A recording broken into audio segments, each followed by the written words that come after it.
ਇਹ ਦੱਸੋ ਵੀ ਤੁਹਾਡਾ ਮਤਲਬ ਵੀ ਲਵ ਮੈਰਿਜ ਆ ਕਿ ਅਰੇਂਜ? ਦੋਵੇਂ ਕੁਝ ਕਹਿ ਸਕਦੇ ਆ। ਪਹਿਲਾਂ ਅਰੇਂਜ ਮੈਰਿਜ ਫਿਰ ਲਵ ਮੈਰਿਜ। ਰਿਸ਼ਤਾ ਟੁੱਟਣ ਤੋਂ ਬਾਅਦ ਮੁਹੱਬਤ ਸ਼ੁਰੂ ਹੋ ਗਈ। ਮੈਂ ਹੋਸਟਲ ਸੀਗੀ, ਪੜ੍ਹਦੀ ਮੈਡੀਕਲ ਕਾਲਜ ਪੜ੍ਹਦੀ ਸੀ ਪਟਿਆਲੇ, ਤੇ ਅਚਾਨਕ ਆ ਗਏ ਮੈਨੂੰ ਦੇਖਣ ਵਾਸਤੇ। ਤੇ ਜਦੋਂ ਮੈਂ ਇਦਾਂ ਉੱਚੀ ਉੱਚੀ ਗੜ ਕੇ ਬੋਲਣ ਲੱਗੀ ਤੇ ਮੇਰੇ ਕੋਲ ਆ ਕੇ ਕਹਿੰਦੇ, ਆਰ ਯੂ ਡਾਕਟਰ ਗੁਰਮਿੰਦਰ?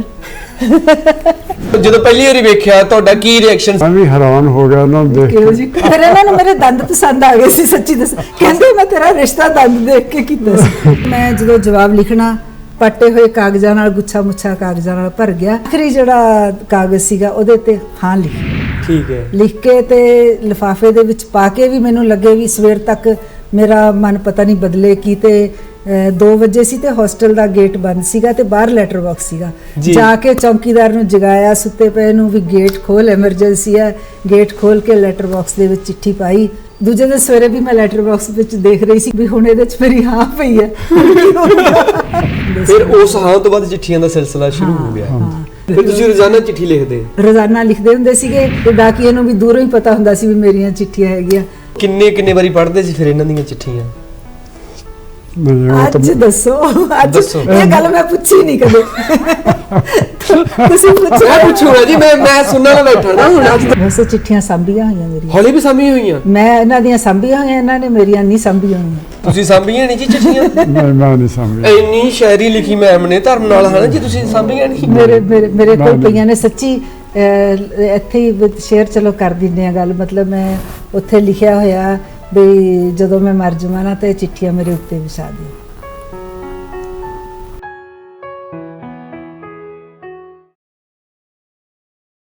ਮੱਚਦੀ ਧਰਤੀ ਦੇ ਕਾਗਜ਼ ਤੇ ਇੱਕ ਖਤ ਲਿਖਿਓ ਕਿਣਮਿਣ ਵਰਗਾ, ਹੱਸਦੇ ਦੰਦਾਂ ਦੀ ਪ੍ਰੀਤ ਜਿਹਾ, ਵੰਗਾਂ ਦੀ ਛਣ ਛਣ ਵਰਗਾ। ਸਤਿ ਸ਼੍ਰੀ ਅਕਾਲ ਜੀ। ਪ੍ਰੋਗਰਾਮ ਸਾਹਿਤਿਕ ਤੰਦਾਂ ਲੈ ਕੇ ਮੈਂ ਹਾਜ਼ਰ ਹੋਇਆ ਹਾਂ ਤੇ ਅੱਜ ਮਹਿਬੂਬ ਨੂੰ ਲਿਖੇ ਖਤ ਵਰਗੀਆਂ ਗੱਲਾਂ ਹੋਣਗੀਆਂ ਅੱਜ ਦੇ ਪ੍ਰੋਗਰਾਮ ਵਿੱਚ। ਅੱਜ ਦੇ ਪ੍ਰੋਗਰਾਮ ਵਿੱਚ ਕਿੱਸੇ ਕਹਾਣੀਆਂ ਵੀ ਹੋਣਗੀਆਂ ਤੇ ਜ਼ਿੰਦਗੀ ਦੇ ਸਫ਼ਰ ਦੇ ਰੋਚਕ ਗੱਲਾਂ ਇਹੋ ਜਿਹੀਆਂ ਹੋਣਗੀਆਂ ਜਿਹੜੀਆਂ ਤੁਹਾਨੂੰ ਤੁਹਾਡੇ ਦਿਲ ਨੂੰ ਛੂਹਣਗੀਆਂ। ਪਿਆਰੀਆਂ ਗੱਲਾਂ, ਪਿਆਰੇ ਅਹਿਸਾਸ ਹੋਣਗੇ ਗੱਲਾਂ 'ਚ, ਕਿਉਂਕਿ ਅੱਜ ਸਾਡੇ ਵਿਹੜੇ ਇੱਕ ਸਾਹਿਤਕਾਰ ਨਹੀਂ ਬਲਕਿ 2 ਸਾਹਿਤਕਾਰ ਪਹੁੰਚੇ ਹੋਏ ਨੇ ਜਿਨ੍ਹਾਂ ਦਾ ਸਾਹਿਤਿਕ ਸਫ਼ਰ ਆਪਣੇ ਆਪ ਵਿੱਚ ਕਹਿ ਲਓ ਵੀ ਇੱਕ ਬਹੁਤ ਮਿਸਾਲ ਦੇ ਸਕਦੇ ਹਾਂ ਵੀ ਬਹੁਤ। ਉਹਨਾਂ ਦੇ ਬਾਰੇ ਮੈਂ ਤੁਹਾਨੂੰ ਦੱਸਾਂ ਜਿਹੜੇ ਸਾਹਿਤਕਾਰ ਪਹੁੰਚੇ ਹੋਏ ਨੇ, ਡਾਕਟਰ ਗੁਰਮਿੰਦਰ ਸਿੱਧੂ ਤੇ ਉਹਨਾਂ ਦੇ ਹਸਬੈਂਡ ਡਾਕਟਰ ਬਲਦੇਵ ਸਿੰਘ ਖਹਿਰਾ, ਉਹ ਸਾਡੇ ਦਰਮਿਆਨ ਪਹੁੰਚੇ ਨੇ। ਪਹਿਲਾਂ ਮੈਂ ਉਹਨਾਂ ਦਾ ਸਵਾਗਤ ਹੀ ਕਰ ਲੈਣਾ, ਫਿਰ ਉਹਨਾਂ ਬਾਰੇ ਥੋੜਾ ਦੱਸ ਕੇ ਅੱਗੇ ਆਪਾਂ ਪ੍ਰੋਗਰਾਮ ਵਧਾਉਣੇ ਆ। ਤੁਹਾਡਾ ਬਹੁਤ ਬਹੁਤ ਸਵਾਗਤ ਹੈ ਮੈਮ ਤੇ ਸਰ ਪ੍ਰੋਗਰਾਮ ਸਾਹਿਤਿਕ ਤੰਦਾਂ ਵਿੱਚ। ਜੀ ਸਾਡੇ ਵੱਲੋਂ ਵੀ ਸਾਰਿਆਂ ਨੂੰ ਪਿਆਰ ਭਰੀ ਸਤਿਕਾਰ ਭਰੀ ਸਤਿ ਸ੍ਰੀ ਅਕਾਲ, ਆਦਾਬ, ਨਮਸਕਾਰ। ਜਦੋਂ ਗੱਲਾਂ ਜ਼ਿਆਦਾ ਹੋਣ ਨਾ ਫਿਰ ਸਮਝ ਨਹੀਂ ਆਉਂਦੀ ਵੀ ਪਹਿਲਾਂ ਕਿਹੜੀ ਗੱਲ ਕਰੀਏ। ਜਦੋਂ ਤੁਹਾਡੇ ਬਾਰੇ ਦੱਸਣ ਨੂੰ ਗੱਲਾਂ ਬਹੁਤ ਹੋਣ ਤਾਂ ਫਿਰ ਮੈਨੂੰ ਇੰਝ ਲੱਗਦਾ ਵੀ ਮੈਂ ਕਿਹੜੀ ਗੱਲ ਪਹਿਲਾਂ ਕਰਾਂ। ਫਿਰ ਮੈਂ ਕਿਹਾ ਚੱਲ ਸਵਾਗਤ ਕਰ ਦਈਏ ਪਹਿਲਾਂ ਜਿਹੜਾ ਬਣਦਾ। ਠੀਕ ਹੈ।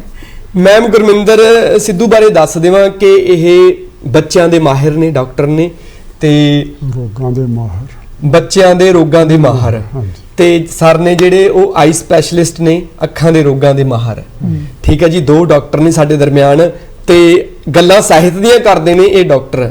ਇਹਨਾਂ ਦੇ ਘਰ ਦਾ ਨਾਮ ਮੁਹੱਬਤ ਹੈ। ਇਹਨਾਂ ਦੇ ਗੱਲਾਂ 'ਚ, ਇਹਨਾਂ ਦੀ ਲਿਖਤਾਂ ਦੇ ਵਿੱਚ ਵੀ ਮੁਹੱਬਤ ਭਰੀ ਹੋਈ ਹੈ। ਸੋ ਜੇ ਮੈਂ ਗੱਲ ਕਰਾਂ ਮੈਮ ਲਈ ਤਾਂ ਮੈਮ ਦੀ ਇੱਕ ਕਵਿਤਾ ਪੜ੍ਹ ਕੇ ਮੈਂ ਆਪਣੇ ਮੂੰਹੋਂ ਕੀ ਦੱਸਾਂ, ਤੁਹਾਡੇ ਮੂੰਹੋਂ ਹੀ ਸੁਣੂੰਗਾ ਵੀ ਉਹ ਕਿਹੜੀ ਘਟਨਾ ਸੀਗੀ।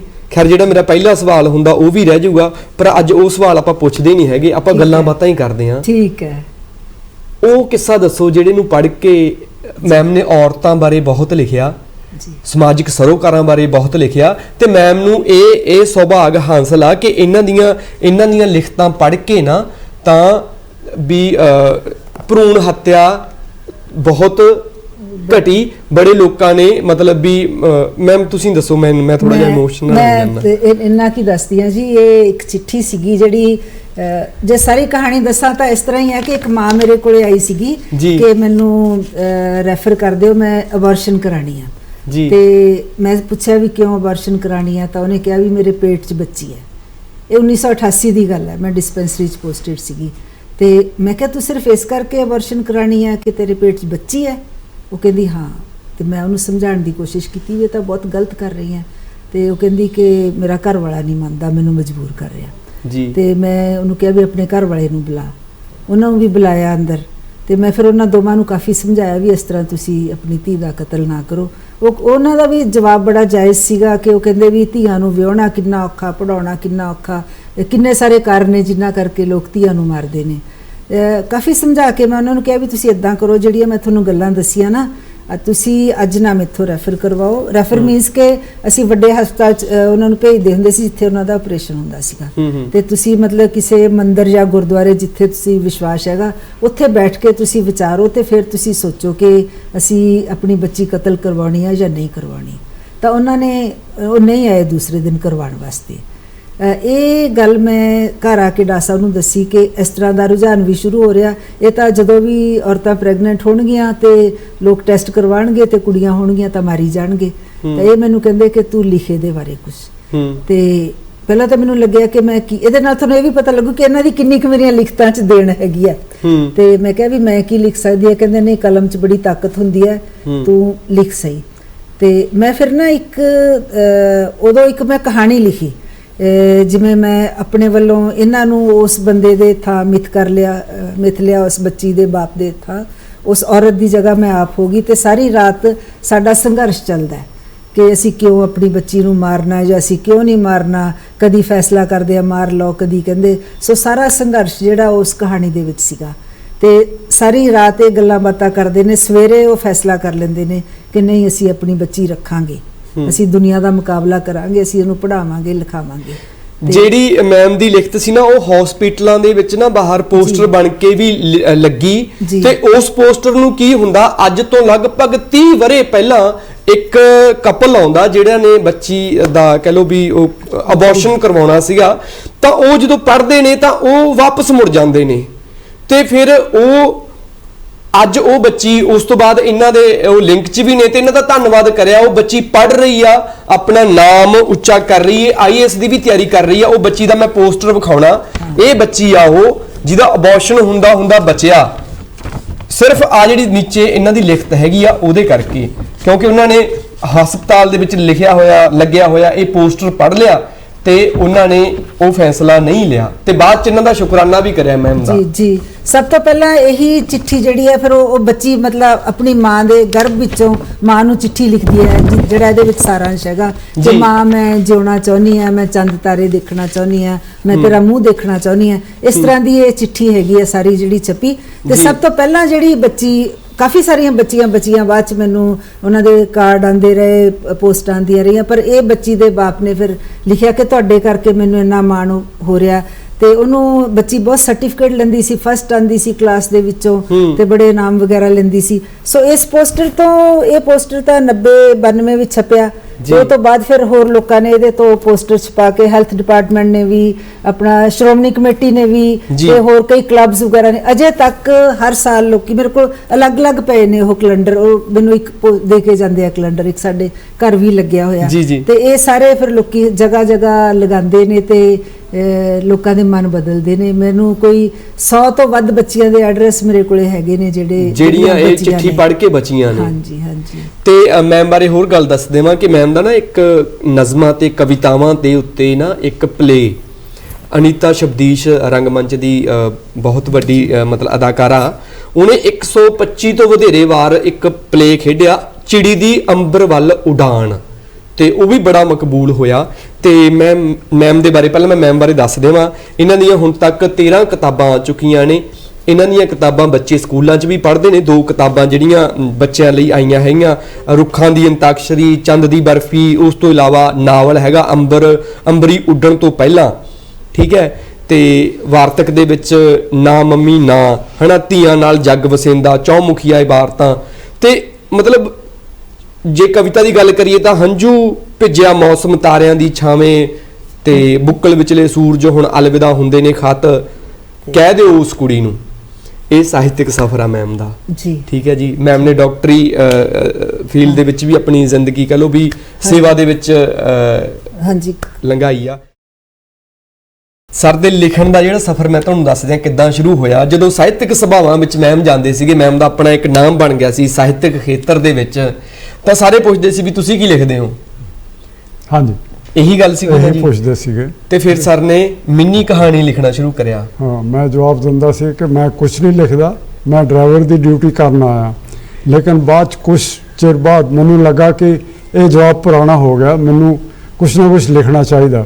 ਮੈਨੂੰ ਮਿੰਨੀ ਕਹਾਣੀਆਂ ਮੈਂ ਪੜ੍ਹਦਾ ਹੁੰਦਾ ਸੀ, ਮੈਨੂੰ ਉਹ ਵਿਧਾ ਚੰਗੀ ਲੱਗੀ ਤੇ ਮੈਂ ਮਿੰਨੀ ਕਹਾਣੀ ਲਿਖਣ ਲੱਗ ਪਿਆ। ਸਹੀ ਹੈ। ਤੇ ਸਰ ਦੀਆਂ 4 ਕਿਤਾਬਾਂ ਆਈਆਂ ਹੋਈਆਂ ਨੇ, 2 ਨੰਬਰ ਦਾ ਬੂਟ, ਥੋਰਾਂ ਦੇ ਸਿਰਨਾਵੇਂ, ਗੁਆਚੇ ਹੱਥ ਦੀ ਤਲਾਸ਼, ਮੁੱਕਦੇ ਸ਼ਬਦਾਂ ਦੀ ਗਾਥਾ। ਜੀ ਤੇ ਮੈਂ ਨਾ ਸਰ ਬਾਰੇ ਦੱਸਾਂ ਵੀ ਸਰ ਬੜੇ, ਮੈਂ ਜਿੰਨਾ ਕੁ ਵੀ ਹੁਣ ਤੱਕ ਵਿਚਰਿਆ, ਬੜੇ ਹੰਬਲ ਨੇ, ਬੜੇ ਪੋਲਾਈਟ ਨੇ, ਤੇ ਇਹਨਾਂ ਦੇ ਘਰ ਦਾ ਨਾਮ ਨਾ ਮੁਹੱਬਤ ਆ। ਮੈਂ ਮੁਹੱਬਤ ਬਾਰੇ ਪੁੱਛਣਾ ਚਾਹਣਾ ਤੁਹਾਡੇ ਤੋਂ।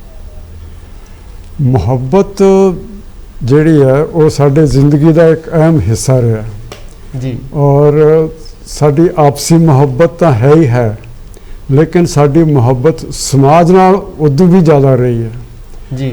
ਅਸੀਂ ਲਿਖਤਾਂ ਰਾਹੀਂ, ਆਪਣੇ ਕਰਮਾਂ ਰਾਹੀਂ, ਆਪਣੇ ਪੇਸ਼ੇ ਰਾਹੀਂ ਅਸੀਂ ਲੋਕਾਂ ਨਾਲ ਮੁਹੱਬਤ ਕੀਤੀ ਹੈ ਜੀ। ਔਰ ਮੈਂ ਸਮਝਦਾ ਹਾਂ ਕਿ ਹਰ ਇਨਸਾਨ ਨੂੰ ਮੁਹੱਬਤ ਦੀ ਚਾਹਤ ਵੀ ਹੈ ਜੀ, ਲੋੜ ਵੀ ਹੈ। ਹਾਂਜੀ।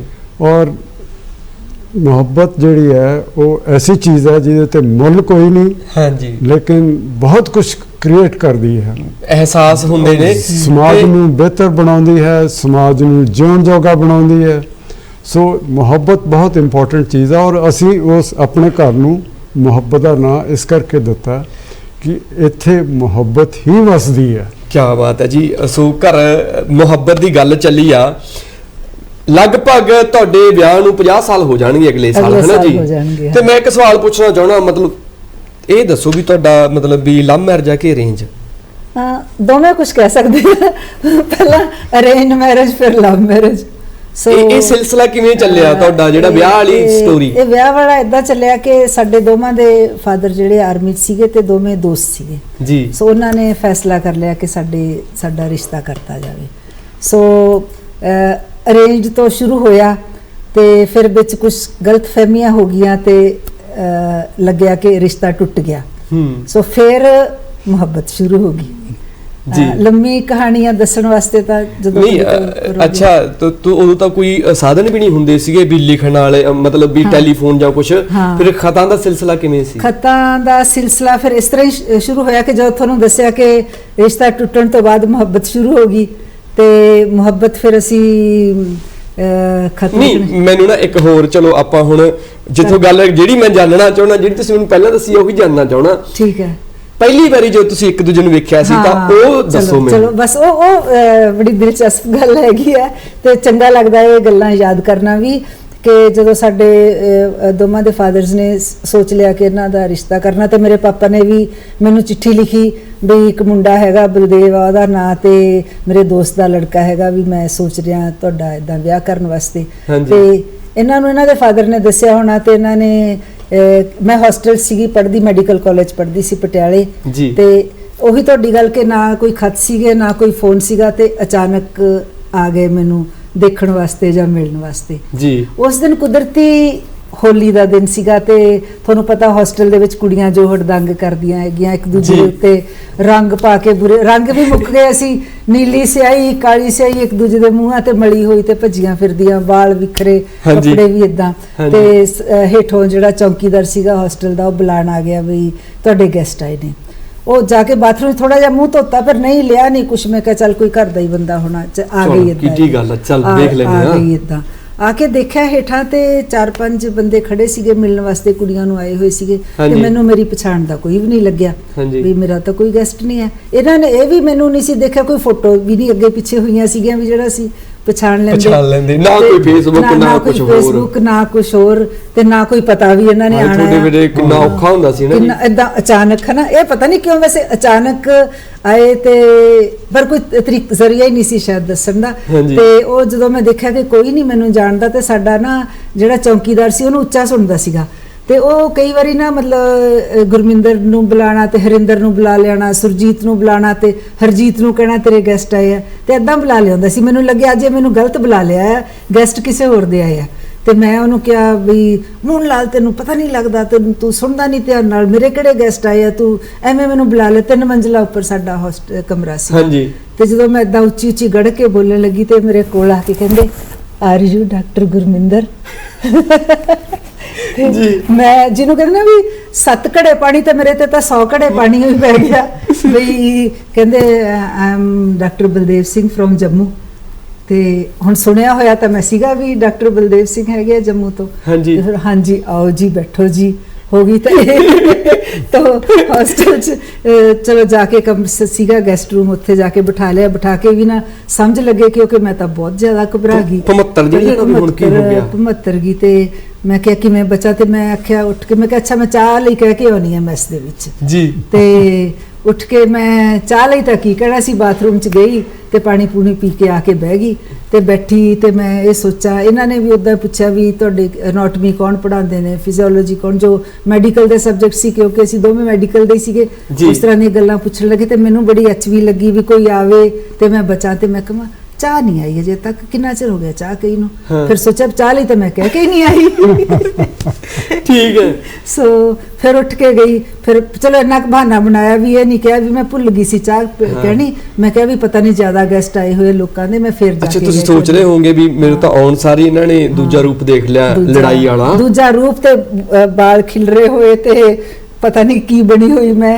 ਤੇ ਇਹਨਾਂ ਨੂੰ ਪੁੱਛੋ ਤੁਹਾਨੂੰ ਕਿਵੇਂ ਲੱਗਿਆ ਜਦੋਂ ਪਹਿਲੀ ਵਾਰੀ ਵੇਖਿਆ? ਤੁਹਾਡਾ ਕੀ ਰਿਐਕਸ਼ਨ ਸੀ, ਅੰਦਰ ਕੀ ਸੋਚਿਆ ਸੀ ਯਾਰ ਵੀ ਇਹ ਉਹ ਕੁੜੀ ਆ? ਮੈਂ ਜਦੋਂ ਇਹਨਾਂ ਨੂੰ ਪਹਿਲੀ ਵਾਰੀ ਦੇਖਿਆ ਨਾ, ਇਹਨਾਂ ਦੇ ਵਾਲ ਹੈਗੇ ਘੁੰਗਰਾਲੇ ਤੇ ਮਾੜਾ ਜਿਹਾ ਬਣ ਕੇ ਤਾਂ ਆਏ ਸੀ, ਤੇ ਮੈਂ ਵੀ ਹੈਰਾਨ ਹੋ ਗਿਆ ਇਹਨਾਂ ਨੂੰ ਦੇਖ ਕੇ, ਇਹਨਾਂ ਦੇ ਡਾਇਲੌਗ ਵੀ ਸੁਣ ਕੇ, ਲਹਿਜਾ ਵੀ ਸੁਣ ਕੇ, ਹਾਂਜੀ, ਤੇ ਸ਼ਕਲ ਵੀ ਦੇਖ ਕੇ।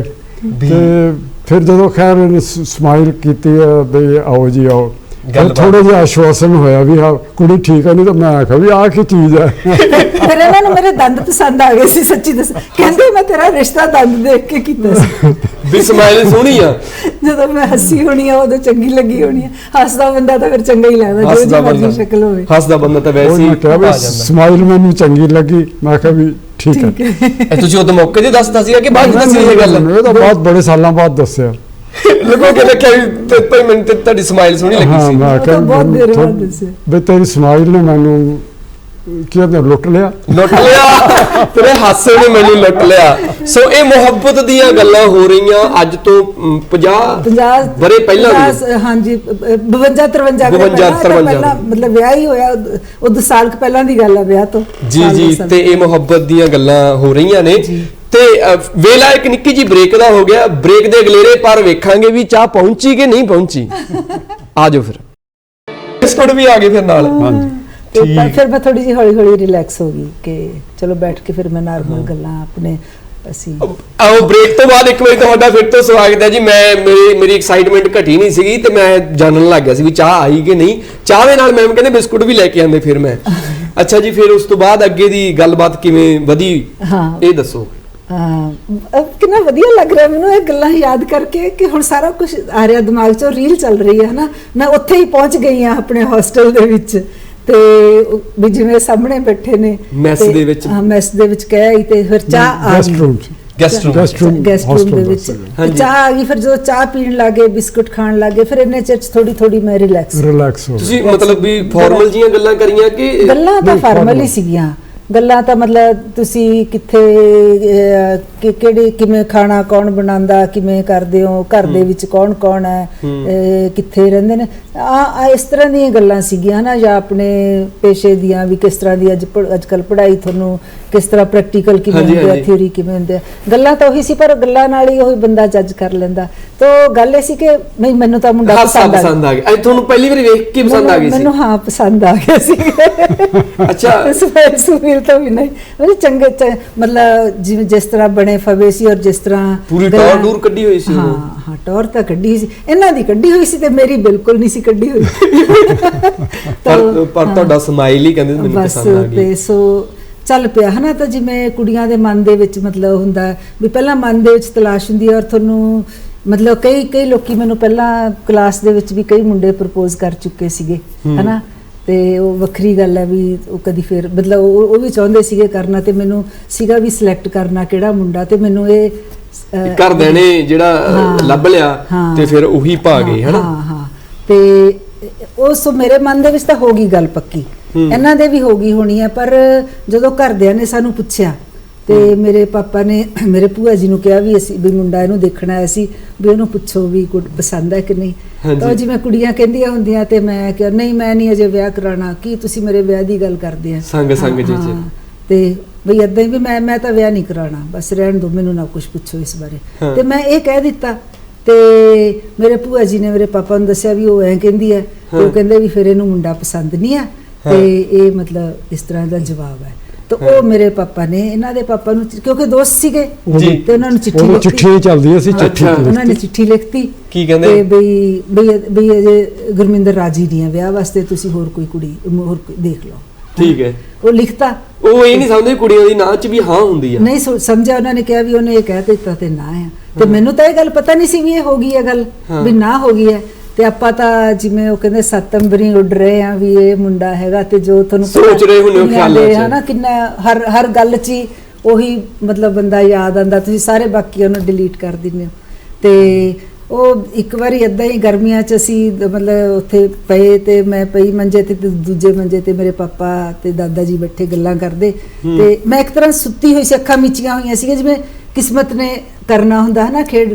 ਤਾਂ ਮੇਰੇ ਪਾਪਾ ਮੇਰੇ ਦਾਦਾ ਜੀ ਨੂੰ ਕਹਿੰਦੇ ਵੀ ਬਾਈ ਜੀ ਕਹਿੰਦੇ ਸੀ ਉਹਨਾਂ ਨੂੰ ਵੀ ਦੇਖੋ ਆਪਾਂ ਨੂੰ ਕੁੜੀਆਂ ਦੀ ਨਾ ਧੀਆਂ ਦੀ ਮਰਜ਼ੀ ਮੰਨਣੀ ਚਾਹੀਦੀ ਹੈ, ਵੀ ਮੈਂ ਇੱਕ ਮੁੰਡਾ ਸੀਗਾ ਬੜਾ ਚੰਗਾ ਸੀਗਾ ਤੇ ਮੈਨੂੰ ਪਸੰਦ ਸੀ, ਪਰ ਇਹਨੂੰ ਪਸੰਦ ਨਹੀਂ, ਤੇ ਮੈਂ ਉਹਨੂੰ ਨਾ ਕਰਤੀ ਹੈ।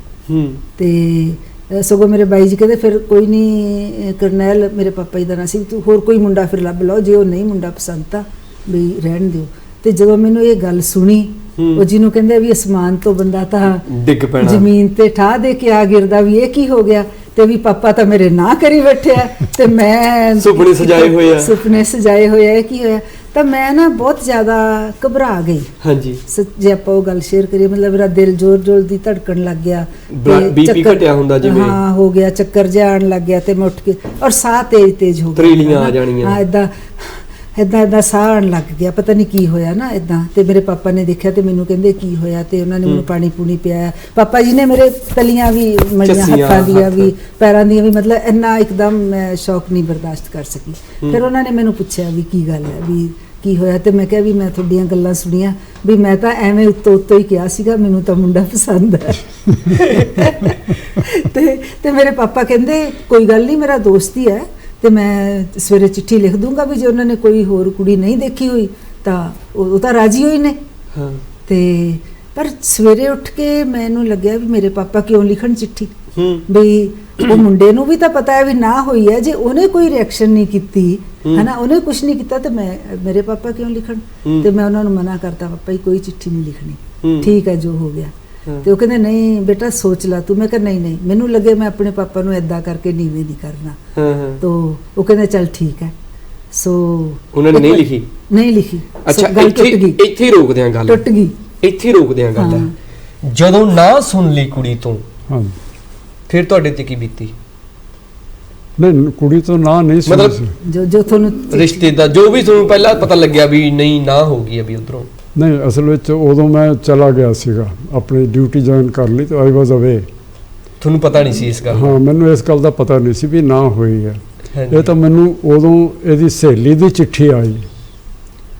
ਅੱਛਾ, ਇਹਦੀ ਸਹੇਲੀ ਨੇ ਚਿੱਠੀ ਪਾਈ ਵੀ ਤੁਸੀਂ ਤੁਹਾਡੀ ਹਾਂ ਹੈ ਤਾਂ ਸਾਡੀ ਹਾਂ ਹੈ। ਸਹੇਲੀ ਦੀ ਚਿੱਠੀ ਵਾਲੀ ਗੱਲ ਮੈਂ ਤੁਹਾਡੇ ਮੂੰਹੋਂ ਸੁਣਨੀ ਆ। ਸਹੇਲੀ ਦੀ ਇਸ ਤਰ੍ਹਾਂ ਹੋਈ, ਫਿਰ ਜਦੋਂ ਤਾਂ ਛੁੱਟੀਆਂ ਸੀਗੀਆਂ, ਛੁੱਟੀਆਂ ਖਤਮ ਹੋ ਗਈਆਂ ਤੇ ਹੌਸਟਲ 'ਚ ਆ ਗਏ, ਤਾਂ ਮੇਰੀ ਸਹੇਲੀ ਹੈਗੀ ਆ ਭੁਪਿੰਦਰ, ਡਾਕਟਰ ਹੈਗੀ ਆ, ਅਮਰੀਕਾ 'ਚ ਹੈਗੀ ਆ, ਉਦੋਂ ਉੱਥੇ ਨਾਲ ਸੀਗੀ। ਤਾਂ ਉਹਨੇ ਜਿਵੇਂ ਹਾਂ ਬਈ ਕੀ ਹਾਲ ਆ ਤੇਰੇ ਮਿਸਟਰ ਦਾ, ਜਦੋਂ ਛੁੱਟੀਆਂ ਤੋਂ ਬਾਅਦ ਆਈ ਤਾਂ ਉਹਨੇ ਪੁੱਛਿਆ। ਮੈਂ ਕਿਹਾ ਵੀ ਮਿਸਟਰ ਕੋਈ ਨਹੀਂ ਆ, ਤਾਂ ਆਪਣੀ ਤਾਂ ਕਹਾਣੀ ਏਦਾਂ ਹੋ ਗਈ, ਖਤਮ ਹੋ ਗਈ ਹਨਾ। ਕਹਿੰਦੀ ਲੈ ਇੰਨਾ ਚੰਗਾ ਤੈਨੂੰ ਮੁੰਡਾ ਮਿਲਿਆ ਸੀਗਾ, ਇੰਨਾ ਸਾਰਾ ਕੁਝ ਸੀਗਾ, ਤੇ ਤੂੰ ਕਿਉਂ ਏਦਾਂ ਕੀਤਾ? ਪਹਿਲਾਂ ਤਾਂ ਉਹਨੇ ਮੈਨੂੰ ਝਿੜਕਿਆ, ਤੇ ਵੀ ਇੰਨਾ ਵਧੀਆ ਸੀਗਾ, ਤੈਨੂੰ ਇੰਨਾ ਪਸੰਦ ਸੀ। ਤੇ ਮੈਂ ਕਿਹਾ ਵੀ ਠੀਕ ਹੈ ਹੁਣ ਹੋ ਗਿਆ ਤਾਂ ਜੋ ਹੋ ਗਿਆ, ਪਰ ਮਤਲਬ ਉਹਨੇ ਦੇਖਿਆ ਕਿ ਮੈਂ ਉਦਾਸ ਰਹਿੰਦੀ ਸੀਗੀ, ਮਤਲਬ ਹੋ ਗਿਆ, ਪਰ ਮੇਰੇ ਮਨ 'ਚ ਨਾ ਉਹ ਮੈਂ ਨਿਕਲ ਨਹੀਂ ਸੀ ਸਕੀ ਉਹਦੇ 'ਚੋਂ। ਤੇ ਫਿਰ ਉਹਨੇ ਇਹਨਾਂ ਨੂੰ ਚਿੱਠੀ ਲਿਖੀ, ਤੇ ਅਹੀ ਜਿਵੇਂ ਦੱਸਿਆ ਨਾ ਵੀ ਇਦਾਂ ਕਰਕੇ ਗੁਰਮਿੰਦਰ ਦੀ ਹਾਂ ਆ ਤੇ ਉਹ ਗਲਤਫਹਿਮੀ ਚ ਨਾ ਹੋ ਗਈ ਸੀਗੀ ਤੇ ਤੁਸੀਂ ਮਤਲਬ ਦੱਸੋ ਵੀ ਤੁਹਾਡੇ ਵੱਲੋਂ ਕਿਵੇਂ ਆ। ਤੇ ਇਹਨਾਂ ਦਾ ਜਵਾਬ ਉਹ ਜੀ ਲਵ ਲੈਟਰ ਕਿਸੇ ਨੇ ਨਹੀਂ ਪੜ੍ਹੀ ਹੋਣੀ। ਅੱਛਾ, ਜਵਾਬ ਫਿਰ ਲਵ ਲੈਟਰ ਆਈ। ਇਹ ਲਵ ਲੈਟਰ ਇਹ ਸੀਗੀ ਬਈ ਜੇ ਬਈ ਮੈਨੂੰ ਗੁਰਮਿੰਦਰ ਜਵਾਬ ਦੇਵੇ ਇਸ ਗੱਲ ਦਾ ਵੀ ਤੂੰ ਤਾਂ ਲਿਖਤਾ, ਹਾਂਜੀ, ਉਹ ਜਵਾਬ ਦੇਵੇ ਤੇ ਜੇ ਮਤਲਬ ਕਿ ਇਹ ਹਾਂ ਜਾਂ ਨਾ ਜੋ ਵੀ ਜਵਾਬ ਦੇਣਾ ਤੇ ਜੇ ਉਹਦਾ 1 ਹਫ਼ਤੇ ਦੇ ਵਿੱਚ ਜਵਾਬ ਨਹੀਂ ਆਇਆ ਤਾਂ ਫਿਰ ਮੈਂ ਕਿਸੇ ਹੋਰ ਕੁੜੀ ਬਾਰੇ ਸੋਚੂੰਗਾ। ਅੱਛਾ, ਭੁਪਿੰਦਰ ਨੂੰ ਹੀ ਵਾਪਸ ਇਹਨਾਂ ਨੇ ਖੱਤ ਲਿਖਿਆ ਵੀ ਜੇ ਗੁਰਮਿੰਦਰ ਨੂੰ ਪਸੰਦ ਆ ਹਨਾ ਰਿਸ਼ਤਾ ਵਧਾਉਣਾ ਅੱਗੇ, ਹਾਂ ਜੇ ਉਹ ਹਾਂ ਕਰ ਦੂਗੀ ਤਾਂ ਮੇਰੀ ਹਾਂ ਆ। 7 ਦਿਨਾਂ ਦੀ ਮੌਲਤ, ਲੇਕਿਨ 7 ਦਿਨ ਦੀ ਮੌਲਤ, 7 ਦਿਨ ਦੀ ਮੌਲਤ। ਅੱਛਾ ਹੋਰ ਸੁਣੋ, ਉਹ ਚਿੱਠੀ ਲਿਖੀ ਨੂੰ ਵੀ 2-3 ਦਿਨ ਹੋ ਗਏ ਸੀ ਜਦੋਂ ਤੱਕ ਮੇਰੇ ਤੱਕ ਪਹੁੰਚੀ ਸੀਗੀ ਤੇ ਇਹ ਵੀ ਮੈਨੂੰ ਪਤਾ ਸੀ ਵੀ ਚਿੱਠੀ ਜਾਣ ਨੂੰ ਵੀ 2-3 ਦਿਨ ਲੱਗਣੇ ਆ ਤੇ ਦਿਨ ਮੇਰੇ ਕੋਲ ਇੱਕੋ ਹੀ ਸੀਗਾ। ਇੱਕੋ ਹੀ ਸੀ। ਦੇਖੋ 7 ਦਿਨਾਂ ਦੀ ਮੌਲਤ, 7 ਦਿਨਾਂ ਦੀ ਮੌਲਤ ਤੇ ਦਿਨ ਇੱਕੋ ਦਿਨ। ਠੀਕ ਹੈ, ਹੁਣ ਵੇਖਦੇ ਆ ਉਹ ਇੱਕ ਦਿਨ ਚ ਮੈਂ ਉਹਨੇ ਕਿਹੜਾ ਡਿਸੀਜਨ ਲਿਆ। ਸੋ ਵੇਲੇ ਇੱਕ ਨਿੱਕੀ ਜਿਹੀ ਬ੍ਰੇਕ ਦਾ ਹੋ ਗਿਆ, ਬੜੀ ਐਕਸਾਈਟਿੰਗ ਬੜੀ ਪਿਆਰੀ ਲਵ ਸਟੋਰੀ ਤੁਹਾਨੂੰ ਸੁਣਾ ਰਹੇ ਆ। ਮਿਲਦੇ ਆ ਬ੍ਰੇਕ ਤੋਂ ਬਾਅਦ। ਬ੍ਰੇਕ ਤੋਂ ਬਾਅਦ ਇੱਕ ਵਾਰੀ ਫਿਰ ਤੋਂ ਸਵਾਗਤ ਆ ਤੇ ਪ੍ਰੋਗਰਾਮ ਸਾਹਿਤਿਕ ਤੰਦਾਂ ਵਿੱਚ ਨਾ ਪਿਆਰ ਦੀ ਮੁਹੱਬਤ ਦੀ ਗੱਲ ਹੋ ਰਹੀ ਆ। ਮੁਹੱਬਤ ਇੱਕ ਐਸਾ ਅਹਿਸਾਸ ਆ, ਕਹ ਲਓ ਜੜ ਹੁੰਦੀ ਆ, ਜਦੋਂ ਪਿਆਰ ਦੇ ਵਿੱਚੋਂ ਹੀ ਕੋਈ ਕਵਿਤਾ ਦਾ ਰੂਪ ਧਾਰਨ ਕਰਦੀ ਹੈ, ਕੋਈ ਕਹਾਣੀ ਬਣਦੀ ਆ। ਸੋ ਅੱਜ ਉਸੇ ਪਿਆਰ ਦੇ ਅਹਿਸਾਸ ਬਾਰੇ ਜਾਣ ਰਹੇ ਆ। 2 ਸਾਹਿਤਕਾਰ ਸਾਡੇ ਦਰਮਿਆਨ ਬੈਠੇ ਹੋਏ ਨੇ ਤੇ ਮਹਿਬੂਬ ਨੂੰ ਲਿਖੇ ਹੋਏ ਖਤ ਵਰਗੀਆਂ ਗੱਲਾਂ ਮੈਂ ਕਿਹਾ ਸੀ ਸਟਾਰਟਿੰਗ 'ਚ ਕਰਾਂਗੇ ਤੇ ਉਹੀ ਗੱਲਾਂ ਹੋ ਰਹੀਆਂ ਨੇ। ਮੈਮ ਇੱਕ ਦਿਨ ਸੀ, ਇੱਕ ਦਿਨ ਕੀ ਇੱਕ ਰਾਤ ਹੀ ਸੀ ਤੁਹਾਡੇ ਕੋਲੇ? ਬਿਲਕੁਲ ਇੱਕ ਰਾਤ ਸੀਗੀ। ਤੇ ਦੂਜੀ ਗੱਲ ਜਿਹੜੀ ਮੇਰੀ ਸਹੇਲੀ ਭੁਪਿੰਦਰ ਸੀਗੀ ਉਹ ਆਪਣੇ ਪਿੰਡ ਗਈ ਹੋਈ ਸੀ, ਮੈਂ ਉਹਦੇ ਤੋਂ ਵੀ ਸਲਾਹ ਨਹੀਂ ਸੀ ਲੈ ਸਕਦੀ। ਮੈਂ ਇਕੱਲੀ ਸੀਗੀ ਹੋਸਟਲ ਦੇ ਕਮਰੇ 'ਚ ਜਦੋਂ ਕਿ ਮੈਨੂੰ ਸੀਗਾ ਕਿ ਅੱਜ ਹੀ ਮੈਂ ਜਵਾਬ ਦੇਣਾ। ਤੇ ਜਿਵੇਂ ਤੁਹਾਨੂੰ ਮੈਂ ਦੱਸਿਆ ਨਾ ਜਿਵੇਂ 3 ਮੁੰਡੇ ਹੋਰ ਸੀਗੇ ਜਿਹੜੇ ਮੈਨੂੰ ਪ੍ਰਪੋਜ਼ ਕਰਦੇ ਸੀਗੇ, ਉਹਨਾਂ ਨੇ ਵੀ ਮੇਰੇ ਘਰਦਿਆਂ ਤੱਕ ਅਪਰੋਚ ਕੀਤੀ ਹੋਈ ਸੀਗੀ। ਤਾਂ ਇਸ ਵੇਲੇ ਮੈਂ 4 ਮੁੰਡਿਆਂ ਵਿੱਚੋਂ ਇੱਕ ਮੁੰਡਾ ਸੋਚਣਾ ਸੀਗਾ, ਹਾਂ ਕਰਨੀ ਸੀਗੀ। ਤੇ ਮਤਲਬ ਮੇਰੇ ਲਈ ਬਹੁਤ ਇਮਤਿਹਾਨ ਦੀ ਘੜੀ ਸੀ ਕਿ ਜ਼ਿੰਦਗੀ ਦਾ ਮਸਲਾ ਹੈਗਾ ਕਿ ਮੈਂ, ਕਿਉਂਕਿ ਜੇ ਮੈਂ ਹਾਂ ਕਰਾਂ ਤੇ ਇਹਨਾਂ ਵੱਲੋਂ ਹਾਂ ਸੀਗੀ ਤੇ ਅਰੇ ਇਹਨਾਂ ਨੇ ਉਸ ਚਿੱਠੀ 'ਚ ਇੱਕ ਗੱਲ ਹੋਰ ਵੀ ਲਿਖੀ ਹੋਈ ਸੀਗੀ ਕਿ ਮੈਂ ਆਪਣੇ ਮਾਂ-ਬਾਪ ਦੀ ਬਹੁਤ ਇੱਜ਼ਤ ਕਰਦਾ ਹਾਂ ਤੇ ਜਦੋਂ ਆਪਣੀ ਹਾਂ ਵੀ ਹੋ ਗਈ ਉਹ ਤੋਂ ਬਾਅਦ ਉਹ ਜੋ ਕਹਿਣਗੇ ਨਾ ਉਹ ਮੈਨੂੰ ਮਨਜ਼ੂਰ ਹੋਊਗਾ, ਹਨਾ। ਤੇ ਮੈਨੂੰ ਜਿਹੜੇ ਇੱਕ ਮੁੰਡੇ ਨੇ ਸੁਨੇਹਾ ਭੇਜਿਆ ਸੀ ਕਿਸੇ ਕੋਲ, ਉਹਨੇ ਲਿਖਿਆ ਸੀ ਮੈਂ ਤੇਰੇ ਲਈ ਮਾਂ ਪਿਓ ਨੂੰ ਛੱਡ ਦੂੰਗਾ, ਮੈਂ ਤੇਰੇ ਲਈ ਦੁਨੀਆ ਨੂੰ ਛੱਡ ਦੂੰਗਾ, ਹਨਾ, ਸਾਰਾ ਕੁਝ ਜਿਵੇਂ ਮੁੰਡੇ ਉਸ ਉਮਰ 'ਚ ਲਿਖਦੇ ਆ। ਉਸ ਵੇਲੇ ਮੈਂ ਸੋਚਦੀ ਸੀ ਵੀ ਜਿਹੜਾ ਮੁੰਡਾ ਮੇਰੇ ਲਈ ਆਪਣੇ ਘਰਦਿਆਂ ਨੂੰ ਛੱਡ ਸਕਦਾ ਉਹ ਮੁੰਡਾ ਕਿੱਥੇ ਖੜਾ ਹੈਗਾ, ਕੀ ਸਟੈਂਡ ਹੈਗਾ ਉਹਦਾ, ਹਨਾ। ਤੇ ਇੱਕ ਮੁੰਡਾ ਹੈਗਾ ਜਿਹਨੇ ਮੈਨੂੰ 1 ਦਿਨ ਦੀ ਮੋਹਲਤ ਦਿੱਤੀ ਹੈ ਪ੍ਰੈਕਟੀਕਲੀ, ਪਰ ਉਹ ਕਹਿੰਦਾ ਵੀ ਫਿਰ ਵੀ ਜੇ ਮੇਰੇ ਘਰ ਦੇ ਮੰਨਣਗੇ ਤਾਂ ਮੈਂ ਹਾਂ ਕਰੂੰਗਾ। ਤੇ ਮੈਨੂੰ ਲੱਗਿਆ ਵੀ ਇਹ ਮੁੰਡਾ ਠੀਕ ਹੈਗਾ, ਹਨਾ, ਜਿਹੜਾ ਆਪਣੇ ਘਰਦਿਆਂ ਦੀ ਇੱਜ਼ਤ ਕਰਦਾ, ਉਹਨੂੰ ਰਿਸ਼ਤਿਆਂ ਦੀ ਇੱਜ਼ਤ ਹੈ ਤੇ ਉਹਨੂੰ ਹੀ ਸਤਿਕਾਰ ਹੋਊਗਾ। ਤੇ ਮੈਨੂੰ ਇਹ ਸੋਚ ਕੇ, ਪਰ ਮੈਂ ਜਦੋਂ ਜਵਾਬ ਲਿਖਣਾ ਬਈ ਇੱਕ ਰਾਈਟਿੰਗ ਪੈਡ ਜਿਵੇਂ ਉਹ ਹੁੰਦਾ ਪਿੰਕ ਗੁਲਾਬੀ ਜਿਹਾ ਤੇ ਅਤਰ ਉਤਰ ਛਿੜਕਿਆ ਹੋਇਆ ਉਹ ਜਿਹੀਆਂ ਲਵ ਲੈਟਰਸ ਉਹ ਲਿਖਿਆ ਹੋਇਆ ਸਾਰਾ ਕੁਝ, ਤੇ ਉਹਦੇ ਤੇ ਇੱਕ ਤੇ ਹਾਂ ਲਿਖਿਆ, ਫਿਰ ਲੱਗਿਆ ਓਹੋ ਇਹ ਕੀ ਕਰਤਾ, ਪਾੜਿਆ ਸਿੱਟਿਆ, ਹਨਾ। ਤੇ ਵੀ ਨਹੀਂ ਮੈਂ ਕਹਾਂ ਸੌਰੀ ਮੈਂ ਹੋਰ ਸੋਚੂੰਗੀ, ਪਰ ਇਹਨਾਂ ਨੇ ਤਾਂ ਕਿਹਾ ਵੀ ਮੈਂ ਹਫਤੇ ਬਾਅਦ ਮੈਂ ਹੋਰ ਕਿਸੇ ਕੁੜੀ ਬਾਰੇ ਸੋਚੂੰਗਾ। ਹਾਂਜੀ, ਤਾਂ ਸਾਰੀ ਰਾਤ ਮਤਲਬ ਜਦ ਮੇਰਾ ਕਮਰਾ ਪੱਟੇ ਹੋਏ ਕਾਗਜ਼ਾਂ ਨਾਲ, ਗੁੱਛਾ ਮੁੱਛਾ ਕਾਗਜ਼ਾਂ ਨਾਲ ਭਰ ਗਿਆ। ਉਹ ਉੱਕੜ ਦੁੱਕੜ ਭੰਬਾ ਵਾਂਗੂ ਨਾ ਅਸਲੀ ਆਖਰੀ ਪੇਜ ਸੀਗਾ ਉਸ ਪੈਡ ਦਾ ਜਿਹਦੇ ਤੇ ਮੈਥੋਂ ਹਾਂ ਲਿਖਿਆ, ਹਾਂ ਤੇ ਨਾ, ਹਾਂ ਨਾ ਐ ਲਿਖਦੇ ਸੀਗੇ ਨਹੀਂ ਸਿਰਫ ਵੀ ਹਾਂ ਵੀ ਮੈਂ ਰਾਜ਼ੀ ਹਾਂ, ਹਨਾ। ਅੱਛਾ, ਜਿੰਨੀ ਵਾਰੀ ਲਿਖਿਆ ਹਾਂ ਹੀ ਲਿਖਿਆ? ਨਹੀਂ, ਮੈਂ ਹਾਂ ਲਿਖਿਆ, ਨਾ ਵੀ ਲਿਖੇ, ਕਦੀ ਹਾਂ ਕਦੀ ਨਾ ਵਾਲਾ ਪੜ ਕੇ ਸਿੱਟਤਾ ਕਿ ਨਹੀਂ ਨਾ ਨਹੀਂ ਕਰਨੀ, ਹਾਂ ਵਾਲਾ ਪੜ ਕੇ ਸਿੱਟਤਾ ਕਿ ਹਾਂ ਨਹੀਂ ਕਰਨੀ। ਸੋ ਆਖਰੀ ਜਿਹੜਾ ਕਾਗਜ਼ ਸੀਗਾ ਉਹਦੇ ਤੇ ਹਾਂ ਲਿਖੀ, ਠੀਕ ਹੈ, ਲਿਖ ਕੇ ਤੇ ਲਿਫਾਫੇ ਦੇ ਵਿੱਚ ਪਾ ਕੇ ਵੀ ਮੈਨੂੰ ਲੱਗੇ ਵੀ ਸਵੇਰ ਤੱਕ ਮੇਰਾ ਮਨ ਪਤਾ ਨਹੀਂ ਬਦਲੇ ਕੀ। ਤੇ 2 ਵਜੇ ਸੀ ਤੇ ਹੋਸਟਲ ਦਾ ਗੇਟ ਬੰਦ ਸੀਗਾ ਤੇ ਬਾਹਰ ਲੈਟਰ ਬਾਕਸ ਸੀਗਾ, ਜਾ ਕੇ ਚੌਕੀਦਾਰ ਨੂੰ ਜਗਾਇਆ ਸੁੱਤੇ ਪਏ ਨੂੰ ਵੀ ਗੇਟ ਖੋਲ, ਐਮਰਜੈਂਸੀ ਹੈ। ਗੇਟ ਖੋਲ ਕੇ ਲੈਟਰ ਬਾਕਸ ਦੇ ਵਿੱਚ ਚਿੱਠੀ ਪਾਈ ਤੇ ਦੂਜੇ ਦਿਨ ਸਵੇਰੇ ਵੀ ਮੈਂ ਲੈਟਰ ਬਾਕਸ ਵਿੱਚ ਦੇਖ ਰਹੀ ਸੀ ਕਿਉਂਕਿ ਡਾਕੀਆ ਤਾਂ ਪਹਿਰੇ ਲੈਣ ਆਉਂਦਾ ਸੀ ਚਿੱਠੀਆਂ, ਵੀ ਹੁਣ ਇਹਦੇ 'ਚ ਮੇਰੀ ਹਾਂ ਪਈ ਹੈ। ਦਿਲ ਡਰ ਰਿਹਾ ਸੀ ਤੁਹਾਡਾ? ਹਾਂ ਦਿਲ। ਸੋ ਉਹ ਤੋਂ ਬਾਅਦ ਫਿਰ ਮੈਂ ਹਾਂ ਲਿਖੀ ਤੇ ਉਹ ਤੋਂ ਬਾਅਦ ਫਿਰ ਖੈਰ ਅਸੀਂ ਫਿਰ ਇਹ ਕਹਿੰਦੇ ਵੀ ਆਪਾਂ ਰੋਜ਼ ਚਿੱਠੀ ਲਿਖਿਆ ਕਰਾਂਗੇ। ਅਸੀਂ ਦਿਲੋਂ ਜਿਵੇਂ ਪ੍ਰਮਾਤਮਾ ਨੇ ਜਿਵੇਂ ਮੁਹੱਬਤ ਹੈਗੀ ਆ ਵਸਾਈ ਹੋਈ ਸੀਗੀ ਦਿਲ ਵਿੱਚ ਸੀਗੀ, ਫਿਰ ਅਸੀਂ ਇਹ ਰੋਜ਼ ਮੈਨੂੰ ਚਿੱਠੀ ਲਿਖਦੇ ਹੁੰਦੇ ਸੀ। ਫਿਰ ਉਸ ਹਾਂ ਤੋਂ ਬਾਅਦ ਚਿੱਠੀਆਂ ਦਾ ਸਿਲਸਿਲਾ ਸ਼ੁਰੂ ਹੋ ਗਿਆ। ਸੋ ਜਿਹੜਾ ਸੀ ਕਹਿੰਦਾ ਅਰੇਂਜ ਤੋਂ ਬਾਅਦ ਇਹ ਲਵ ਵਾਲਾ ਸਿਸਟਮ ਸ਼ੁਰੂ ਹੋ ਗਿਆ, ਲਵ ਫਿਰ ਮੈਰਿਜ। ਤੁਸੀਂ ਰੋਜ਼ਾਨਾ ਚਿੱਠੀ ਲਿਖਦੇ? ਰੋਜ਼ਾਨਾ ਲਿਖਦੇ ਹੁੰਦੇ ਸੀਗੇ ਤੇ ਇਹ ਵੀ ਤੇ ਪਰ ਕਈ ਵਾਰੀ ਇਹ ਹੁੰਦਾ ਸੀ 2-3 ਚਿੱਠੀਆਂ ਇਕੱਠੀਆਂ ਹੀ ਆ ਜਾਂਦੀਆਂ ਸੀਗੀਆਂ, ਇੱਕ ਅੱਧਾ ਦਿਨ ਨਹੀਂ ਸੀ ਆਉਂਦੀ ਤੇ ਡਾਕੀਏ ਨੂੰ ਵੀ ਦੂਰੋਂ ਹੀ ਪਤਾ ਹੁੰਦਾ ਸੀ ਵੀ ਮੇਰੀਆਂ ਚਿੱਠੀਆਂ ਹੈਗੀਆਂ ਤੇ ਪਾਸੇ ਰੱਖ ਦਿੰਦਾ ਹੁੰਦਾ ਸੀ। ਸੋ ਕਿੰਨੇ ਵਾਰੀ ਪੜ੍ਹਦੇ ਸੀ ਫਿਰ ਇਹਨਾਂ ਦੀਆਂ ਚਿੱਠੀਆਂ? ਨਹੀਂ, ਉਹ ਅੱਜ ਤਾਂ ਦੱਸੋ, ਅੱਜ ਦੱਸੋ। ਇਹ ਗੱਲ ਮੈਂ ਪੁੱਛੀ ਨਹੀਂ ਕਦੇ। ਤੁਸੀਂ ਮੈਂ ਪੁੱਛੋ। ਪੁੱਛੂਗਾ ਜੀ, ਮੈਂ ਸੁਣਨ ਨੂੰ ਬੈਠਾ ਨਾ, ਹੁਣ ਅੱਜ ਦੱਸਣੀ ਪਊਗੀ। ਨਹੀਂ, ਪਹਿਲਾਂ ਤਾਂ ਜਦੋਂ ਅਸੀਂ ਆਪਣੇ ਡਿਊਟੀ ਤੋਂ ਆਉਂਦੇ ਸੀਗੇ ਹਾਂਜੀ ਤੇ ਸਾਨੂੰ ਲਿਫਾਫਾ ਬੜਾ ਸੋਹਣਾ ਆਉਣਾ ਹਾਂਜੀ ਤੇ ਮੈਂ ਜੇਬ 'ਚ ਪਾ ਲੈਣਾ ਵੀ ਕੋਈ ਦੇਖ ਨਾ ਲਵੇ। ਫਿਰ ਜਦੋਂ ਇਕੱਲੇ ਹੋਣਾ ਫਿਰ ਖੋਲ੍ਹਣਾ ਤੇ ਫਿਰ ਪੜ੍ਹਨਾ ਹਾਂਜੀ ਤੇ ਫਿਰ ਪੜ੍ਹ ਕੇ ਫਿਰ ਰੋਟੀ ਖਾ ਕੇ ਆਪਣੀ ਡਿਊਟੀ ਕਰਕੇ ਫਿਰ ਸ਼ਾਮ ਨੂੰ ਜਦੋਂ 7 ਵਜੇ ਵਿਹਲੇ ਹੁੰਦੇ ਸੀਗੇ ਹਾਂਜੀ ਉਦੋਂ ਫਿਰ ਮੈਂ ਦੁਬਾਰਾ ਪੜ੍ਹਨਾ ਤੇ ਫਿਰ ਉਹਦਾ ਜਵਾਬ ਦੇਣਾ। ਯਾਨੀ ਕਈ ਵਾਰੀ ਪੜ੍ਹਦੇ? ਨਹੀਂ, 2 ਜਾਂ 3 ਵਾਰੀ ਤੋਂ ਜ਼ਿਆਦਾ ਨਹੀਂ ਪੜ੍ਹਦੇ। ਵੈਸੇ ਮੈਂ ਕਈ ਵਾਰੀ ਪੜ੍ਹ ਲੈਂਦੀ ਸੀ ਤੇ ਜ਼ਿਆਦਾ ਵਾਰੀ ਪੜ੍ਹ ਲੈਂਦੀ, ਹਰ ਵਾਰੀ ਪੜ੍ਹਨਾ ਚੰਗਾ ਸਮਾਂ ਇੰਨਾ ਲੱਗਦਾ ਕੀ ਹੁੰਦਾ ਸੀ ਕਿ ਉਦੋਂ ਪੜ੍ਹ ਲਿਆ ਇੱਕ ਵਾਰੀ, ਫਿਰ ਜਦੋਂ ਜਵਾਬ ਦੇਣਾ ਹਾਂ ਉਦੋਂ ਪੜ੍ਹਦੇ ਹੁੰਦੇ ਸੀਗੇ। ਹੂੰ ਤੇ ਇਹ ਥੋੜੀ ਜਿਹੀ ਸ਼ਾਇਰੀ ਵੀ ਮਾਰ ਦਿੰਦੇ ਸੀਗੇ, ਫਿਰ ਕਈ ਵਾਰੀ ਮਜਬੂਰ ਹੋ ਜਾਂਦੇ ਸੀ ਦੁਬਾਰਾ ਵੀ ਸ਼ੇਰ ਪੜ੍ਹਨਾ ਪੈਂਦਾ ਸੀਗਾ। ਵਧੀਆ ਲੱਗਦਾ ਸਮਝ ਨਹੀਂ ਲੱਗਦੀ। ਉਹ ਕਿੰਨੀ ਐਕਸਾਈਟਮੈਂਟ ਜੀ ਹੁੰਦੀ ਆ, ਜੇ ਕੋਈ ਕੰਮ ਨਹੀਂ ਹੈਗਾ ਚਿੱਠੀ ਪਈ ਆ, ਚਲ ਚਿੱਠੀ ਪੜ੍ਹਦੇ ਆ। ਵੈਸੇ ਚਿੱਠੀਆਂ ਸਾਂਭੀਆਂ ਹੋਈਆਂ ਮੇਰੀਆਂ, ਹੌਲੀ ਵੀ ਸਾਂਭੀਆਂ ਹੋਈਆਂ? ਮੈਂ ਇਹਨਾਂ ਦੀਆਂ ਸਾਂਭੀਆਂ ਹੋਈਆਂ, ਇਹਨਾਂ ਨੇ ਮੇਰੀਆਂ ਨਹੀਂ ਸਾਂਭੀਆਂ ਹੋਈਆਂ। ਤੁਸੀਂ ਸਾਂਭੀਆਂ ਨਹੀਂ ਜੀ ਚਿੱਠੀਆਂ? ਨਹੀਂ, ਮੈਂ ਨਹੀਂ ਸਮਝਿਆ। ਇੰਨੀ ਸ਼ਾਇਰੀ ਲਿਖੀ ਮੈਮ ਨੇ ਧਰਮ ਨਾਲ, ਹਨਾ ਜੀ, ਤੁਸੀਂ ਸਾਂਭੀਆਂ ਨਹੀਂ? ਮੇਰੇ ਕੋਲ ਨਹੀਂ। ਪਈਆਂ ਨੇ ਸੱਚੀ। ਇੱਥੇ ਹੀ ਸ਼ੇਅਰ ਚਲੋ ਕਰ ਦਿੰਦੇ ਆ ਗੱਲ। ਮਤਲਬ ਮੈਂ ਉੱਥੇ ਲਿਖਿਆ ਹੋਇਆ ਵੀ ਜਦੋਂ ਮੈਂ ਮਰ ਜਾਵਾਂ ਨਾ ਤੇ ਚਿੱਠੀਆਂ ਮੇਰੇ ਉੱਤੇ ਵਿਛਾ ਦਿਓ, ਪਤਾ ਨਹੀਂ ਕੋਈ ਪੜੂਗਾ ਜਾਂ ਏਦਾਂ ਕਰੂਗਾ। ਇਹਨੇ ਕਿਹਾ ਹੋਇਆ ਵੀ ਇਹ ਚਿੱਠੀਆਂ ਹਾਂ ਮੇਰੀ ਚਿਤਾ ਦੇ ਉੱਤੇ ਰੱਖ ਦੇ, ਇਹ ਮੈਂ ਨਾਲ ਲੈ ਕੇ ਜਾਣੀ। ਨਾਲ ਜਾਣ ਭਾਵੇਂ ਨਾ ਜਾਣ, ਮਤਲਬ ਏਦਾਂ ਮੈਂ ਕਿਹਾ ਹੋਇਆ, ਪਰ ਪਤਾ ਨਹੀਂ ਉਦੋਂ ਕਿਹੋ ਜਿਹੇ ਹਾਲਾਤ ਹੋਣਗੇ, ਕਿਵੇਂ ਹੋਣਗੇ। ਚਲੋ ਛੱਡੋ। ਨਹੀਂ, ਪਿਆਰ ਆ, ਮੁਹੱਬਤ ਹੈ ਜੀ ਇਹ ਚਿੱਠੀਆਂ ਦੀ। ਇਹ ਉਹ ਸਮੇਂ ਦੀ ਆ। ਅੱਜ ਕੱਲ ਦੇ ਸਮੇਂ ਦੇ ਵਿੱਚ ਕੀ ਆ, WhatsApp ਤੇ ਮੈਸੇਜ ਕਰਿਆ, ਮੈਨੂੰ ਤਾਂ ਇਦਾਂ ਲੱਗਿਆ ਇੱਕ ਵਾਰੀ ਕਿ ਮੈਂ ਚਿੱਠੀਆਂ ਨੂੰ ਨਾ ਇਦਾਂ ਜੋੜ ਕੇ ਤੇ ਜਿਹੜਾ ਉੱਪਰ ਕੱਪੜਾ ਪਾਇਆ ਹੁੰਦਾ ਨਾ ਵੀ ਇਹ ਚਿੱਠੀਆਂ ਜੋੜ ਕੇ ਤੇ ਉਹ ਆਪਣੇ ਉੱਤੇ ਪਾਉਣ ਵਾਲਾ ਕੱਪੜਾ ਬਣਾ ਲਵਾਂ।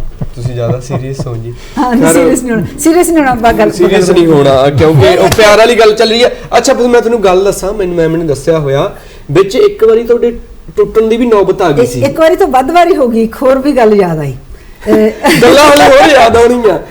ਕੀ ਹੋਇਆ ਸੀ? ਮੈਨੂੰ ਇਹ ਚੱਲਦਾ ਰਿਹਾ ਨਾ ਸਿਲਸਿਲਾ ਚਿੱਠੀਆਂ ਦਾ। ਹਾਂ, ਤੇ ਬਹੁਤੀ ਵਾਰੀ ਅੰਗਰੇਜ਼ੀ ਚ ਚਿੱਠੀ ਲਿਖਦੇ ਸੀਗੇ ਇਹ ਤੇ ਬਹੁਤੀ ਪਹਿਲਾਂ ਅੰਗਰੇਜ਼ੀ ਚ ਲਿਖਦੇ ਸੀਗੇ। ਅੰਗਰੇਜ਼ੀ ਚ ਕਾਹਤੋਂ ਲਿਖਦੇ ਸੀ? ਹਾਂ, ਬਸ ਲਿਖਦੇ ਸੀਗੇ। ਹਾਂ, ਲਿਖਦੇ ਸੀਗੇ, ਹਨਾ। ਡਾਕਟਰ ਸੀਗੇ ਤੇ ਜੋ ਆਦਤ ਹਜੇ ਹੁਣ ਵੀ ਲੋਕੀ ਤਾਂ ਹੁਣ ਵੀ ਲਿਖਦੇ ਨੇ। ਤੇ ਮੈਨੂੰ ਇੱਕ ਵਾਰੀ ਲੱਗਿਆ ਕਿ ਇਹ ਮੁੰਡਾ ਤਾਂ ਮਤਲਬ ਅੰਗਰੇਜ਼ੀ ਬਹੁਤ ਪੜ੍ਹਦਾ ਹੈਗਾ, ਅੰਗਰੇਜ਼ੀ ਚਿੱਠੀਆਂ ਲਿਖਦਾ। ਤੇ ਇਹਨਾਂ ਦੇ ਪੇਰੈਂਟਸ ਰਹਿੰਦੇ ਸੀ ਦਿੱਲੀ, ਤੇ ਮੈਨੂੰ ਲੱਗਿਆ ਉੱਥੇ ਲੋਕੀ ਹਿੰਦੀ ਬੋਲਦੇ ਹੋਣਗੇ, ਹਨਾ। ਤੇ ਪੰਜਾਬੀ, ਮੈਨੂੰ ਤਾਂ ਪੰਜਾਬੀ ਚੰਗੀ ਲੱਗਦੀ ਹੈ ਤੇ ਵੀ ਉਹ ਜਿਹੜੇ ਘਰ 'ਚ ਹਿੰਦੀ ਚੱਲਦੀ ਹੋਊ ਜਾਂ ਅੰਗਰੇਜ਼ੀ ਚੱਲਦੀ ਹੋਊ ਤੇ ਮੇਰੀ ਉੱਥੇ ਜ਼ਿੰਦਗੀ ਨਾ ਖੁਸ਼ ਨਹੀਂ ਹੋਣੀ। ਤੇ ਮੈਨੂੰ ਤਾਂ ਮੈਂ ਪੰਜਾਬੀ 'ਚ ਮੈਂ ਇਹੋ ਜਿਹੀ ਸੱਭਿਆਚਾਰ 'ਚ ਇਹੋ ਜਿਹੇ ਆਲੇ ਦੁਆਲੇ 'ਚ ਰਹਿਣਾ ਚਾਹੁੰਦੀ। ਤੇ ਮੈਂ ਇੱਕ ਚਿੱਠੀ ਇਹਨਾਂ ਨੂੰ ਲਿਖੀ ਪੰਜਾਬੀ ਵਿੱਚ ਜੀ, ਤੇ ਇਹ ਦੇਖਣ ਵਾਸਤੇ ਵੀ ਇਹਨਾਂ ਨੂੰ ਪੰਜਾਬੀ ਆਉਂਦੀ ਕਿ ਨਹੀਂ। ਉਹਦੇ ਉੱਤੇ ਮੈਂ ਲਿਖਿਆ, ਇੰਗਲਿਸ਼ ਵਿੱਚ ਲਿਖਿਆ ਵੀ ਜਿਹੜੀ ਹੇਠਲੀ ਚਿੱਠੀ ਹੈ ਮੈਨੂੰ ਲੱਗਦਾ ਤੁਹਾਡੇ ਤੋਂ ਪੜ੍ਹਨੀ ਹੋਣੀ ਤੇ ਕਿਸੇ ਤੋਂ ਪੜ੍ਹਾ ਲਿਓ, ਪਰ ਮੈਂ ਪੰਜਾਬੀ ਚਿੱਠੀ ਲਿਖ ਰਹੀ ਹਾਂ, ਹਨਾ। ਤੇ ਉਹਦੇ ਨੀਚੇ ਮਤਲਬ ਮੈਂ ਪੰਜਾਬੀ ਚ ਲਿਖਿਆ ਵੀ ਮੈਂ ਇਸ ਤਰ੍ਹਾਂ ਦਾ ਘਰ ਦਾ ਮਾਹੌਲ ਚਾਹੁੰਦੀ ਆ ਤੇ ਵੀ ਜੇ ਵੀ ਪੰਜਾਬੀ ਵਾਲਾ ਚਾਹੁੰਦੀ ਆ ਤੇ ਮੈਂ ਦੂਸਰੇ ਮਾਹੌਲ ਚ ਮੈਂ ਖੁਸ਼ ਨਹੀਂ ਰਹੂੰਗੀ।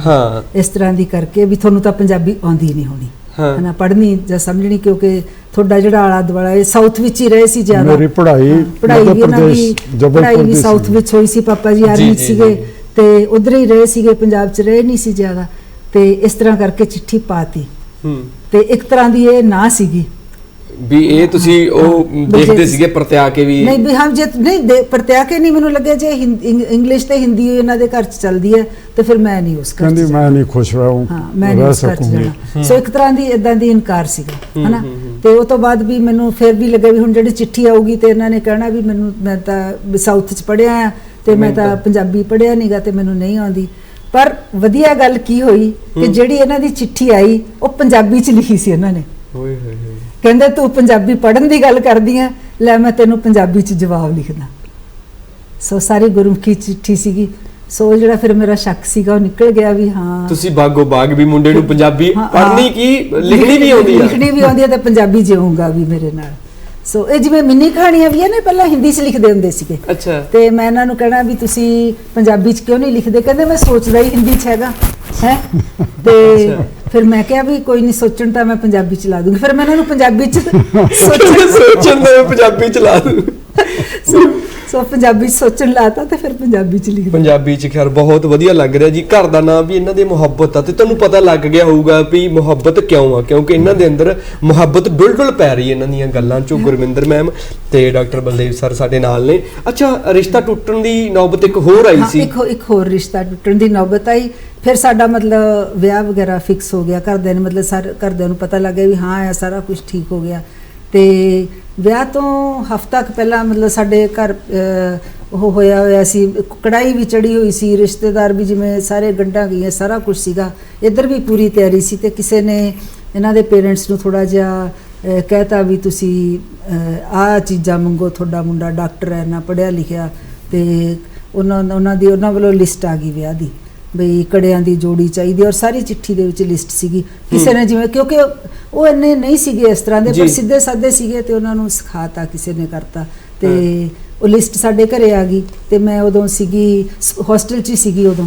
ਤੇ ਮੇਰੇ ਪਾਪਾ ਨੇ ਉਹ ਚਿੱਠੀ ਮੈਨੂੰ ਭੇਜਤੀ ਤੇ ਫਿਰ ਮੈਨੂੰ ਫਿਰ ਲੱਗਿਆ ਵੀ ਇਹ ਕਾਦੀ ਮੁਹੱਬਤ ਹੋਈ, ਵੀ ਮੁਹੱਬਤ ਤਾਂ ਖਤਮ ਹੈ, ਤਾਂ ਇਹਨਾਂ ਦੀ ਪੈਸਿਆਂ ਪਿੱਛੇ ਹੈਗੀ ਆ। ਤੇ ਵੀ ਮੇਰੇ ਪਾਪਾ ਨੇ ਮੈਨੂੰ ਇੰਨਾ ਪੜ੍ਹਾਇਆ, ਡਾਕਟਰ ਬਣਾਇਆ, ਸਾਰਾ ਕੁਝ ਕੀਤਾ, ਤੇ ਮੈਂ ਇਹਨਾਂ ਨੂੰ ਲਿਖਤਾ ਵੀ ਤੁਸੀਂ ਇਹ ਸਾਰਾ ਕੁਝ ਮੰਗਿਆ ਤੇ ਮੈਂ ਇਹਦੇ ਹੱਕ 'ਚ ਨਹੀਂ ਆ, ਮੈਂ ਵਿਆਹ ਨਹੀਂ ਕਰਨਾ। ਮੈਮ ਨੇ ਲਿਖ ਕੇ ਭੇਜਤਾ ਵੀ ਮੈਂ ਵਿਆਹ ਨਹੀਂ ਕਰਨਾ। ਗੱਲ ਇੱਥੇ ਪਹੁੰਚ ਗਈ ਆ। ਤੇ ਕਿਉਂਕਿ ਸਮਾਂ ਹੁਣ ਇਜਾਜ਼ਤ ਨਹੀਂ ਦੇ ਰਿਹਾ, ਸਮਾਂ ਕਹਿ ਰਿਹਾ ਵੀ ਹੁਣ ਅਲਵਿਦਾ ਦਾ ਸਮਾਂ ਆ ਗਿਆ, ਪਰ ਇਹੀ ਕੰਟੀਨਿਊ ਕਰਾਂਗੇ ਆਪਾਂ ਮੁਹੱਬਤ ਬਾਰੇ ਗੱਲਾਂ ਕਰਨ। ਮੁਹੱਬਤ ਇਹਨਾਂ ਦਾ ਜਿਹੜਾ ਘਰ ਦਾ ਨਾਮ ਆ, ਘਰੇ ਚੱਲਾਂਗੇ ਅਗਲੇ ਐਪੀਸੋਡ ਦੇ ਵਿੱਚ। ਇਸੇ ਗੱਲਬਾਤ ਨੂੰ ਇੱਥੋਂ ਹੀ ਅੱਗੇ ਵਧਾਵਾਂਗੇ ਤੇ ਸਾਹਿਤ ਦੇ ਵਿੱਚ ਕੀ ਕੀ ਰਚਨਾਵਾਂ ਨੇ ਜਿਹੜੀਆਂ ਉਹ ਵੀ ਸੁਣਾਂਗੇ, ਘਰ ਦਾ ਮਾਹੌਲ ਵੀ ਵੇਖਾਂਗੇ। ਤੇ ਬਣੇ ਰਹੋ ਤਦ ਤੱਕ ਥੋੜਾ ਸਨਸਨੀ ਵਾਲਾ ਮਾਹੌਲ ਬਣਾ ਕੇ, ਹਨਾ। ਅੱਜ ਦੇ ਲਈ ਫਿਲਹਾਲ ਇੰਨੇ। ਮੈਮ ਤੁਸੀਂ ਆਏ, ਧੰਨਵਾਦ ਤੁਹਾਡਾ, ਬਹੁਤ ਬਹੁਤ ਤੁਹਾਡਾ ਹੀ ਬਹੁਤ ਬਹੁਤ ਧੰਨਵਾਦ ਜਿਹੜਾ ਤੁਸੀਂ ਸਾਨੂੰ ਉਸ ਸੰਸਾਰ 'ਚ ਲੈ ਕੇ ਗਏ। ਹਾਂ, ਤੇ ਉਸੇ ਸੰਸਾਰ ਦੀਆਂ ਗੱਲਾਂ ਹੋਰ ਵੀ ਸੁਣਾਵਾਂਗੇ, ਪਰ ਅੱਜ ਦੇ ਲਈ ਫਿਲਹਾਲ ਇੰਨਾ ਹੀ। ਅਗਲੇ ਐਪੀਸੋਡ ਦੇ ਵਿੱਚ ਤਦ ਤੱਕ ਵੇਖਦੇ ਰਹੋ ਜਸ ਪੰਜਾਬੀ। ਮੈਨੂੰ ਦਿਓ ਇਜਾਜ਼ਤ, ਆਪਣਾ ਰੱਖੋ ਖਿਆਲ। ਸਤਿ ਸ਼੍ਰੀ ਅਕਾਲ। ਸਤਿ ਸ਼੍ਰੀ ਅਕਾਲ।